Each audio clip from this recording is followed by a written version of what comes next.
सुबह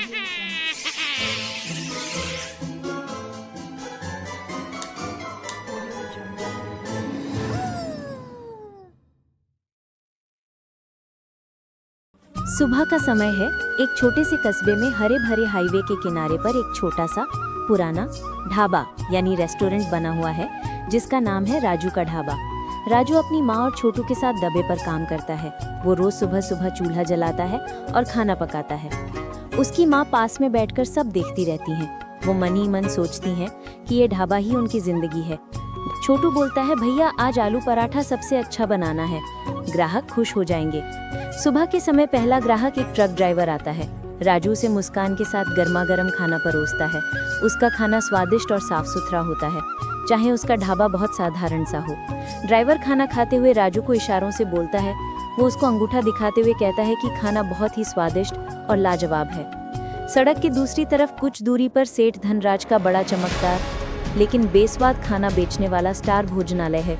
वहाँ पर लोगों की भीड़ लगी रहती है, लेकिन सेठ धनराज अपने मैनेजर को डांट रहा होता है क्योंकि वो सोचता है कि व्यापार मंदा चल रहा है। मैनेजर पीछे से बोलता है, सेठ जी लोग राजू के ढाबे पर जा रहे हैं। लोग कहते हैं कि उसका खाना स्वादिष्ट और दिल से बना होता है और सस्ता भी है। सेठ धनराज क्रोधित होते हुए बोलता है, एक गरीब ढाबे वाला मेरा व्यापार खराब कर रहा है, मैं उसे रास्ते से हटाकर ही रहूंगा। मेरे पास पैसा है, मैं कुछ भी कर सकता हूँ। सेठ धनराज अपने गुंडों को राजू के ढाबे पर भेजता है। वो वहाँ जाकर ढाबे पर तोड़फोड़ करने लगते हैं। दादी उनको रोकने का प्रयास करती है। गुंडे बोलते हैं, ये जगह खाली कर दे, सेठ धनराज यहाँ बड़ा होटल बनाएंगे। राजू बोलता है, ये जगह मेरी है और मैं किसी से डर कर नहीं जाऊँगा, मैं मेहनत से कमाता हूँ। गुंडे तोड़फोड़ करके चले जाते हैं। राजू गुस्सा से आता है। वो वहाँ पर रखी एक टेबल पर जोर से लात मारता है और उनको बोलता है कि मैं तुमसे नहीं डरता, तुमको जो करना है कर लो। राजू की माँ और छोटू डर जाते हैं। राजू किसी तरह उन्हें शांत करता है और कहता है कि वो कानून का रास्ता अपनाएगा। शाम के समय ढाबे पर ग्राहकों की भीड़ है। चारों तरफ लोग ढाबे पर खाना खा रहे हैं। लोगों की भीड़ चारों तरफ दिख रही है। ढाबा पूरी तरह से लोगों से भरा हुआ है। एक अमीर दिखने वाला यात्री जो विदेश से आया था ढाबे पर खाना खा रहा था, लेकिन वो अचानक से उठता है, जल्दी में खाना खाता है और अपना बैग वहीं भूलकर चला जाता है। छोटू सफाई करते समय देखता है कि एक बैग जमीन पर पड़ा है। छोटू बोलता है, भैया देखो उस बैग में तो पैसे और एक महंगा कैमरा है। दादी और राजू बैग खोलकर देखता है। उसमें 5 लाख रुपए नकद और कुछ जरूरी कागजात हैं और एक कैमरा मिलता है। राजू की माँ बोलती है, बेटा ये तो बहुत बड़ी रकम है, हमारी गरीबी दूर हो सकती है। राजू बोलता है, नहीं माँ, ये किसी की मेहनत की कमाई भी हो सकती है, ईमानदारी ही हमारा सच्चा धन है। राजू अखबारों में और पुलिस स्टेशन में इसकी जानकारी देता है। अगले दिन सेठ धनराज को राजू के पास बैग मिलने की खबर मिलती है। वो खुद को बैग का मालिक बताकर पुलिस के पास फोन करता है। सेठ धनराज लालच भरी मुस्कान के साथ पुलिस को बोलता है, वो बैग मेरा है, राजू ने उसे चुराया है। वो अगले दिन पुलिस स्टेशन पहुंच जाता है और राजू पर चोरी का इल्जाम लगाता है। वो पुलिस को बताता है कि मेरा बैग राजू ने चुराया है, लेकिन असली यात्री जो विदेश से आया था वो अपनी शिकायत दर्ज कराने आता है। पुलिस स्टेशन में राजू, सेठ धनराज और असली यात्री मिलते हैं।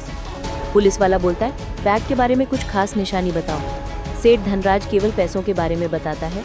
असली यात्री बैग के अंदर रखी एक छोटी पारिवारिक फोटो और एक विशिष्ट निशान बताता है जो केवल मालिक को ही पता होता है। सेठ धनराज का झूठ पकड़ा जाता है। पुलिस उसे बेईमानी के लिए डांटती है। राजू ईमानदारी से बैग यात्री को लौटा देता है। विदेशी यात्री राजू की ईमानदारी से बहुत प्रभावित होता है। वो एक बड़ा व्यापारी निकलता है। यात्री राजू को बोलता है, मैं तुम्हारी ईमानदारी से बहुत खुश हुआ हूँ, मैं तुम्हें इस ढाबे को बड़ा बनाने में तुम्हारी मदद करना चाहता हूँ। वो राजू को एक बड़ा चेक देता है और नए स्वच्छ ढाबे के लिए ज़मीन खरीदने में मदद करता है। राजू, काकी और छोटू खुशी से झूम उठते हैं। सेठ धनराज अपने रेस्टोरेंट में दुखी बैठा है। रेस्टोरेंट बिल्कुल खाली पड़ा है। अब उसका व्यापार और भी खराब हो गया है क्योंकि उसकी बदनामी हो गई है। वो चारों तरफ देखता है, रेस्टोरेंट बिल्कुल खाली पड़ा है। वो मन ही मन बहुत उदास होता है, लेकिन अब बहुत देर हो चुकी थी। लोगों के सामने उसका असली चेहरा आ गया था। दूसरी ओर एक नया सुंदर और साफ सुथरा राजू का ढाबा बनकर तैयार हो जाता है, जहां ग्राहकों की लंबी कतार लगी है। राजू, काकी और छोटू सभी ग्राहकों का स्वागत करते हैं। लोगों की भीड़ और भी ज्यादा बढ़ जाती है क्योंकि राजू के ढाबे का खाना बहुत अच्छा और लाजवाब होता है और सस्ता भी। राजू काकी से कहता है, माँ, हमारी मेहनत और ईमानदारी ने हमें आज सब कुछ दे दिया।